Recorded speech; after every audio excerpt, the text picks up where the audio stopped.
पूरे देश में आज जिस प्रकार की स्थिति है हमारे मजदूर भाइयों की, जो कि हमारी नींव है, हमारे देश के निर्माण में सबसे बड़ा हाथ है, बहुत दुख होता है, बहुत मार्मिक स्थिति है। क्या आज मानवता भी समाप्त हो गई? क्या जो सत्ता में लोग बैठे हुए हैं उनका बिल्कुल मानवता समाप्त हो गई? आप देखिए जितने भी अप्रवासी मजदूर भाई हैं उनके साथ क्या हालत हो रही है। कोई 500 किलोमीटर, कोई 1000 किलोमीटर पैदल चल के जा रहा है। आप देखिए रेलें भी की गई सरकार के द्वारा, तो रेलों की भी ये स्थिति हो गई, कोई 90 घंटे, कोई 100 घंटे लेट पहुंच रही है। और सबसे दर्दनाक बात तो ये है कि रेलों के अंदर कोई खाने पीने की व्यवस्था नहीं है। और देखिए कल का मैंने समाचार देखा, उसमें कई लोगों की रेल यात्रा के दौरान ही भूख प्यास से मृत्यु हो गई।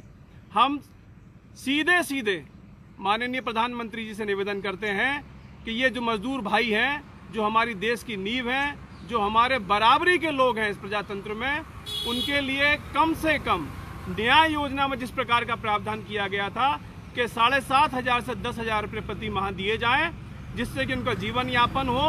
और जो विषम परिस्थिति में यदि कोई किसी प्रकार की मृत्यु हो जाती है तो जो भी डिपेंडेंट लोग हैं उनके लिए एक मुश्त राशि उनकी मदद के लिए दी जाए। और साथ में मैं ये भी कहना चाहता हूँ कि देखिए ये ह्यूमन राइट्स का विषय भी है, ये मानवता का विषय भी है। सिर्फ मानवता को आधार बनाकर ही अगर सरकार काम करेगी, क्योंकि जब आप डेमोक्रेसी की डेफिनेशन बोलते हैं तो उसमें for the people, by the people, to the people है। तो अगर जनता ही सब कुछ है, जनता ही जनार्दन है, तो हम उसका हक क्यों मार रहे हैं? और आज ये भाई जो हमारे हैं, इतनी दर्दनाक स्थिति हो रही है, हम वसुंधरा कुटुंबकम की बात करते हैं, अपने देश के लोगों को आज भोजन नहीं दे पा रहे हैं। बहुत दर्दनाक स्थिति है।